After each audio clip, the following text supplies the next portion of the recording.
Last week, Wizards of the Coast released its new roadmaps, somewhat, for the next version of D&D. Um, they say it's not a new edition, and I kind of buy that because if you look at fifth edition actually comes close to what the um, very well-intentioned but mechanically poor system GURPS was trying to do back in the 80s, which is to make a system that works for pretty much any scenario that you want. Fifth edition is actually very easily customized. The base rules are very simple, but there's a whole lot of stuff you can tack on without interfering with the base rules or without working around without having to twist things and break things and put them back together. In part, this is because fifth edition works very well based on the rule that Magic uses, created by Richard Garfield, which is that you go from general to specific to more specific, so on. So the more specific something is, the more it overrules everything above it. Okay, so the baseline general stuff is simple. The specific stuff gets more complicated, and then you get down and down and down to individual instances. And this is usually something your player has dreamt up while you're, getting a drink, and they decided it was a good idea. But that's good. That's the strength of fifth edition. Previous editions didn't have that. Instead, they got specific, really specific. And here's what I mean by that. This, try to get this to work. This is the fifth, or this is the first edition player's handbook. You'll have to excuse the whiting out. And this handbook, specifically this table, which I'm showing you right there, that's the table for how different weapons interact with different armor classes. Okay, so across the top, you have the weapon, and then the different armor classes listed, and its length, weapon's length, the speed, and so on. This is in first edition. I used this for about 10 years. As a kid, I never used this table because this table makes no sense. Oh yeah, and it goes on because ranged weapons have the same damn thing too. And it varies like there's all sorts of pole arms, which thank goodness we don't have, which are really good at very specific things, but not, for specific armor types and armor classes, but not necessarily good with other ones.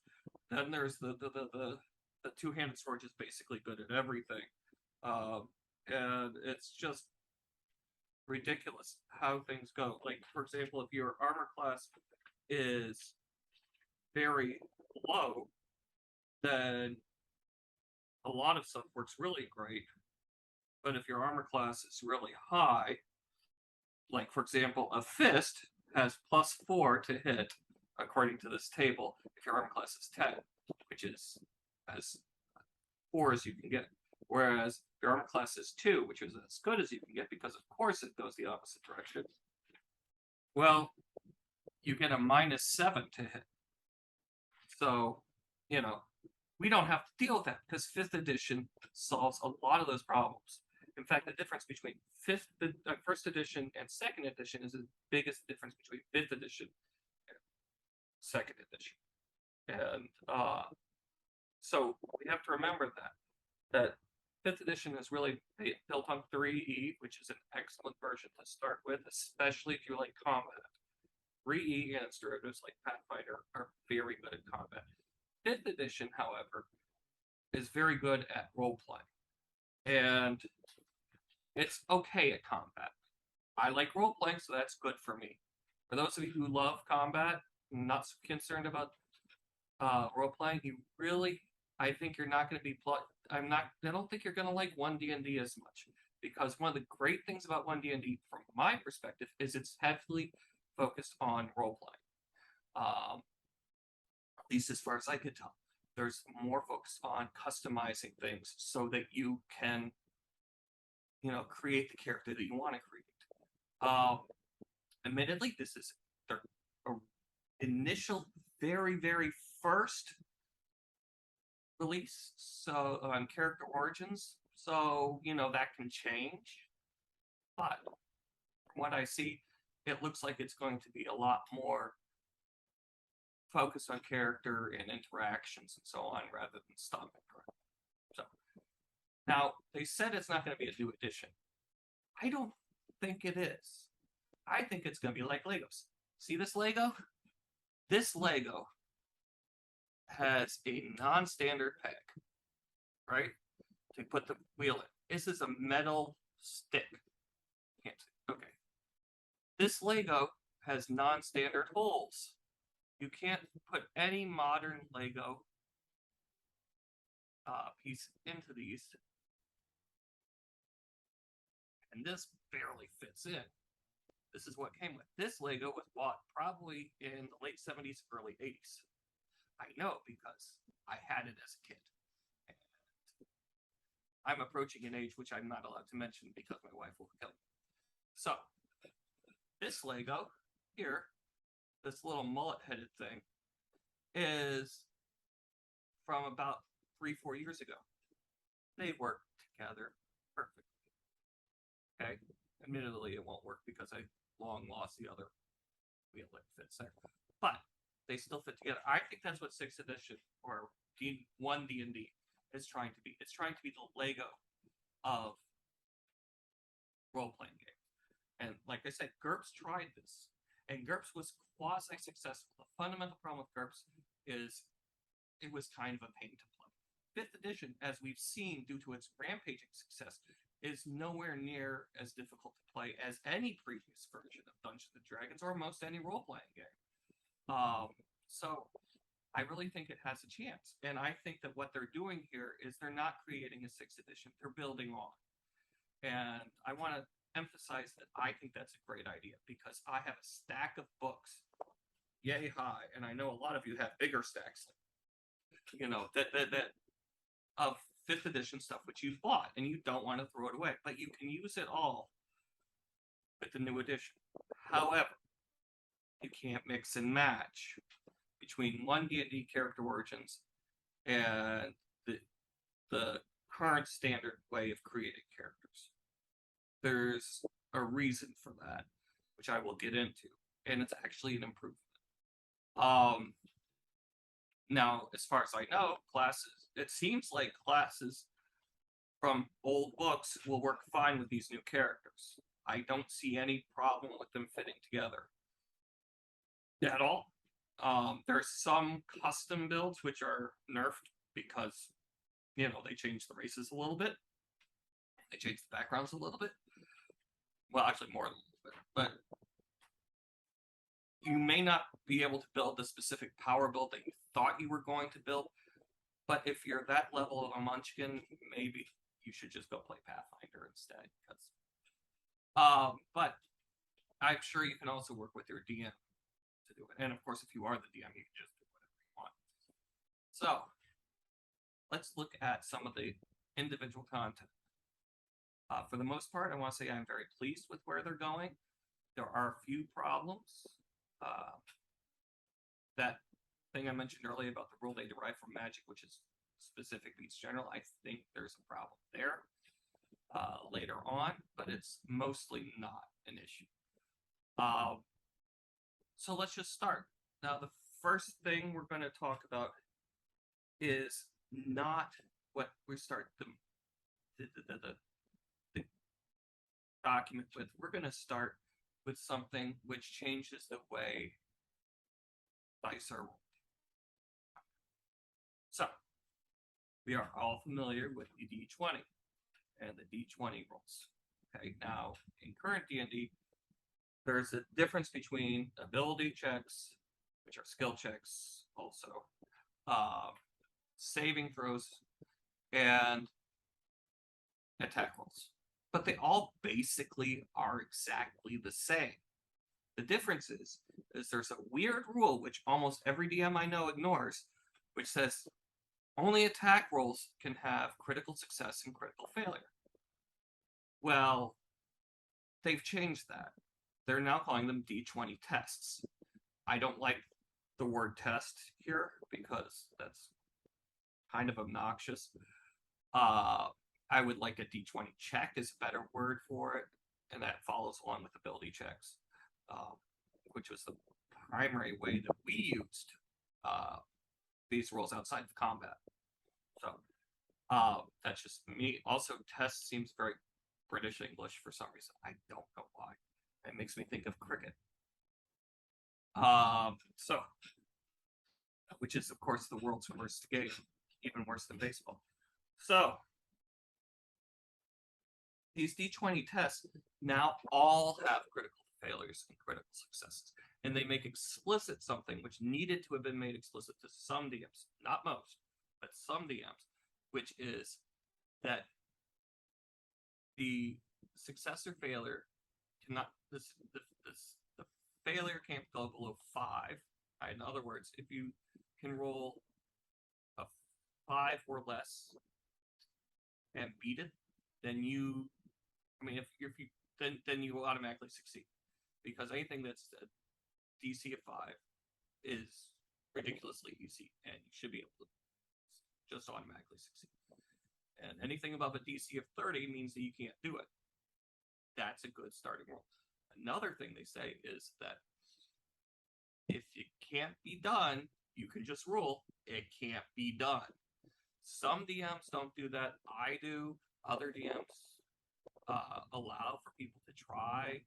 I also allow for people to try. I just don't tell them that it's impossible, because in a lot of cases, like when they're dealing with persuasion or intimidation or so on, you want them to try and role play it out. You don't want them to not do something their character wants to do just because you know it's impossible. So, by making limits, hard and fast limits of 30 and 5 on either end, they have established kind of a baseline where you can say, yeah, this is easy, no, this is impossible, or extremely difficult, and then you can just roll, you automatically do it, or it's impossible, period. And, you can let them roll or not. Base rules say don't let them roll. I think that in certain situations, letting them roll is a good idea. There's nothing in the rules that say you can't do that. But like I said, take it situation by situation. But again, if your character says that they want to jump 100 feet from a standing start and they don't have wings, which we'll get to in a little bit, then you can just say no. Or better yet, as every DM knows, are you sure? And if they are sure, let them roll. And of course, since that's literally impossible, unless you have some weird monk build, let them fail. So that's one of the big changes. Another big change for this is they're actually using inspiration. Before, inspiration was assigned based on the DM's whim, and people like me who meant to assign inspiration but kept on forgetting, because you can only have one at a time. It's supposed to be for a big thing that they do and maybe a role-playing element or so on. Well, if you got people who do their jobs well as players and characters, you'd be handing out inspiration all the time. And if you hand it out to one person in a group who does it okay and everybody else is doing it, you have to hand it out to everybody. And I don't particularly like that sort of mess. And more to the point, I often just forget. And this way you can't play politics with inspiration. Like if your sweetie, does something spectacular, you can't just give them inspiration every time and constantly give your sweetie an extra D20. Well, the way they're fixing this, and I think it's a brilliant idea, is every time you roll a D20, then you get an inspiration. You roll a natural 20 on a D20, you get inspiration. I think that's great. You can only have one at a time, just as before, but you can spend it, as always, whenever you like. This means that your extreme success has a benefit, even if it doesn't crit, because it's a saving throw, for example. Although I like critting saving throws too. even because it doesn't crit. There's a now mechanical rule that gives you a reward for your extreme success. Okay, so that's good. The problem is, and this goes back to when I mentioned magic earlier, this is one of the worst problems I have with this, and I don't. It can be overruled by the DM, which I will be doing, but I think it shouldn't be in there, which is that there's a division between what happens to the players and what happens to everyone and everything else. In this edition, and I think this is very bad, only players can crit on attacks. Now, supposedly, I've heard tell that one of these things is because they think that, you know, a lot of these new creatures have recharge abilities. Well, that's great for those creatures that do have recharge abilities. I mean, that's definitely preferable to critting, because go for the eyes, for example, with your miniature giant space hamster, which I convinced my DM that I'm a player at, that he's going to give me as a familiar, is a great ability and will do massively more damage than just doubling the dice. However, we got wolves, we got bears, we got all sorts of goblins and other things that can't crit, and they don't have special recharge abilities. That shifts the power level to the player, and it also makes it inconsistent between players and everyone else. Okay? I want my noble to be able to crit a persuasion. Okay? Convince somebody, another NPC, or one of the players to do something. I want my creature sneaking up on my kobolds to be able to crit stealth. Okay? And all sorts of other things. I want them to be able to get the inspiration. PCs get the inspiration. Everybody else should. And I think that that's necessary for balance. And also, fundamentally, this sort of division in rules between one side on the PCs and everybody else on the other side reduces immersion, because these guys have one set of rules and these guys don't. Also makes it more complicated for exactly the same reason. These guys have one set of rules, these guys don't. I know that we're supposed to make them feel heroic, but the difference is these guys will use their stuff, and it's up to the DM to use their stuff. If you think the party can't handle the enemies, fine. Don't use, the recharge ability. Don't use the crit. Don't use the inspiration. But if they need a boost, there's a mechanic. I mean, there needs to be a mechanical way that's defensible. That's not just pulling it out of your ass. That says these guys succeeded for some reason that you didn't necessarily foresee. They had inspiration, They super stuff, whatever you want to call it. Their performance was so amazing, you just couldn't help but be swayed. So that's a problem I have with this, because it gives the players abilities that the monsters don't have. And by monsters, I mean literally everything else, even friendly NPCs. Okay. So you have a hireling, it goes on a trip with you, and your sidekick attacks, it can't crit. Okay? Your wolf, the riding wolf that you have for your gnome, can't crit when it attacks. Okay? That's not good. Because again, different rules. And in this case, these are different rules being implemented by the same person, i.e. the player. So I really think that needs to be changed.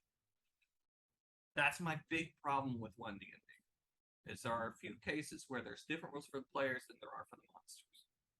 Again, everything else. So let's move on, though. Okay. Let's get on to some of the best stuff in here, which is they moved race and background around. It shifted them a little bit to closer match what's in Tasha's and what a lot of us who've been playing D&D since before. Geez, you can't even see it. I'm trying to show you the first edition book, but it's not working. Since before first edition, I started at basic, have been asking for it. First, they decouple alignment from race, which is essential, because that's just ridiculous. If you wander out and you've talked to any group of people, you're going to find some people who are better than others, and people have different views on Law and Order and good and evil. Um, so that's good, and they started that a little bit ago, and they're following up with that with something that was possible in Tasha's, which is your ability score adjustments are not based on your race.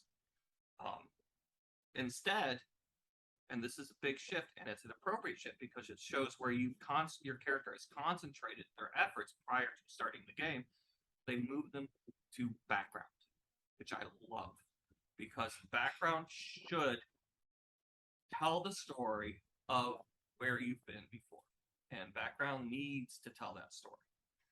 Okay, and by putting your ability score variance somewhere else in the backgrounds, as opposed to with the race, means that you're not born dexterous. It's because you practiced. Just like real life. I like that. And there's other shifts which I think are great. For one thing, backgrounds are customizable. In fact, that's the default. That your default background will be customized. You can pick a pre-selected one if you want, but you don't have to. And in fact, they encourage you not to. That's great, because this, like the standard array, which they've used in 5th edition, which is my favorite, gives everybody the same starting potential without removing variety. Okay? Standard array is great because every one of your players knows that they start the same as everyone else.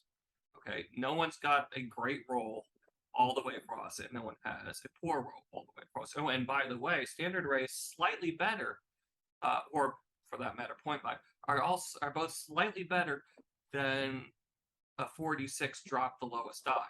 So you're actually getting better ability scores by maybe 0.5 on average. But still, adds up over the course of 6. That's 3 points difference. So, I think that is well worth by itself. And from a DM standpoint, knowing that all my players are on par with each other really helps. Knowing all my players have backgrounds that are on par with each other is exactly the same sort of thing, because you can pick 2 skills that you want. You can pick the language you want. You can pick the feat. And by the way, feats are now included in every background that you want. So whereas before there were certain builds like Urchin, where you basically were a pocket thief if you picked the Urchin thing. So you want to be a ranger thief, you build your ranger dex focused and pick the Urchin background, and all of a sudden they can stealth and pick locks and so on without stripping into a rogue's level in rogue, which is helpful. I can tell you, because I built that very character and it was extremely helpful. I mean, sure, you don't get like the bonus action stealthing, but it's not bad. And they took out the social and role-playing elements of that, where, like, say, a church will like you if you belong to a certain god, or locals swoon over you because you're a folk hero. Things like this. On the one hand, I can see an argument for having a built-in role-playing thing, but on the other hand, it forces a built-in role-playing thing, and there's no reason why you can't build that into your background anyways. In terms of the narrative, which is where you should. I mean, one of my favorite characters to play is a private eye who starts off as a rogue, then goes to investigator, then knowledge cleric. And she starts off, because of her experience as a private eye, and no DM has had a problem with this, she starts off friendly with local law enforcement because, it's literally part of her job. Similarly, if you're a farmer, you would start off, knowing other local farmers, having ties to a market, where you sold your goods, or a lord who took them from you at force, so on. But you would have pre-existing relations, and those really can be governed by what the player wants those relationships to be, as opposed to just mandating them. but they don't have to if it's not a role-playing heavy campaign. But I think again, this is leaning more role-play heavy. So I like that. The races for the most part are on par with what they were before. I don't like the replacement of the Asimir with the new Ardling race, but you know, the Ardling is closer to on par with the Tieflings, which are still included. So I think I understand it from a balance perspective, but just from a personal preference perspective, I'm not as much a fan. They got rid of Half Elf, which I personally said, but that's because it's a totally overpowered race. Yeah. Now it's not because it's not there. You can still intermingle. There are half elves, half dwarves, half orcs, etc. There's just no official half elf, half orc. What you do is you pick the traits of the race that you started. No, wait, sorry, one of the two races that's your parent, and or more, some weird Thrycreen nonsense, and then you have a mix and match of the appearance. Okay, and you average the lifespan. So that's not bad. It simplifies things a bit for new players, but like I said, it does get rid of one of my favorite races, which probably should have gone anyways because, let's face it, extra skills and so on at the start is ridiculous. It actually boosts humans because they're now all variant humans, which is better than just the stock human. And since they added a few other things, they've also improved the races that get spells like Ardlings, Tieflings, Elves, and given them spells that come in at first level, second level, third level, and they've also increased the variety of all three of those. So that's nice. So I think that going forward, once this is up on D&D Beyond, I'm going to ask my players to look at playing with one D&D character origins because I think it is an improvement, and I think I want to do the playtest because I really do think it's an improvement. So that's a very strong element for me.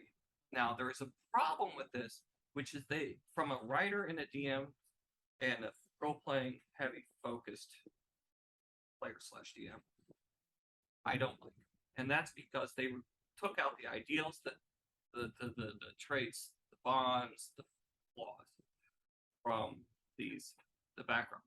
I mean, in theory, you can write them in, but I know as a writer and as a player and as a DM that picking these things at the beginning from just a simple, 8 to 12 point list really helps you build a character. One of the main things that, and maybe if you guys want, I'll do a video on this. One of the main things that makes a character good, regardless of where the character is identifying those things, as well as the fundamental element of what it really wants. So flaws are especially important, and I think that flaws may be down by the wayside. But a flaw can do more to build your character up. If they don't want to put it in at first level, I would recommend DMs adding in some things based on the way the characters play. So, if the character, like, all of a sudden attacks spiders all the time, well, that's a flaw. Okay? They're obsessed with killing spiders or spider-like entities. And then maybe they can, role play in addition to that, right? Some sort of benefit. One. Or if they always seek to help the poor, then that's a trait or a bond. Maybe maybe they're tied to the poor by having been poor, or like Buddha, they walked out one day and saw some poor people and it really surprised them. So that is something that you can add in later, and I recommend doing so, but I'd rather have it all up front and then add more and more as your character develops. Because building a good character means keeping track of your character's history, and having a pre-established history and pre-established identity really helps with that. So that's where I really think that there's a potential to improve this without changing much, and it'll also work better with 5e, which is, given the Lego analogy, I swear this thing doesn't work well. Given the Lego analogy, is exactly what it seems like they're doing. So, on the whole, I'm happy with this. Like I said, I'm going to ask my players to use it. If they want to, I will still accept older character development. But I'm going to add, normally I don't allow Unearthed Arcana. I will add this into the Unearthed Arcana sort of thing that I do allow, and I will continue using it. And if there are any further reports on it, I'll definitely give them to you. I hope you guys all enjoy this and have your own thoughts. One thing which I would really like to see, though, just off the top of my head, I want to see more ritual spells. I love ritual spells. If you do your research on all sorts of magic throughout history, rituals are where it's at. I want those divination spells to be boil, boil, toil, and trouble, not just someone realizing something. Okay, but that's something I hope they add in, but I kind of doubt. But maybe. So, anyways, I hope you enjoyed this video. If you have any questions, comments, corrections, or swears, please direct them to me. I'm Joseph Cadotte.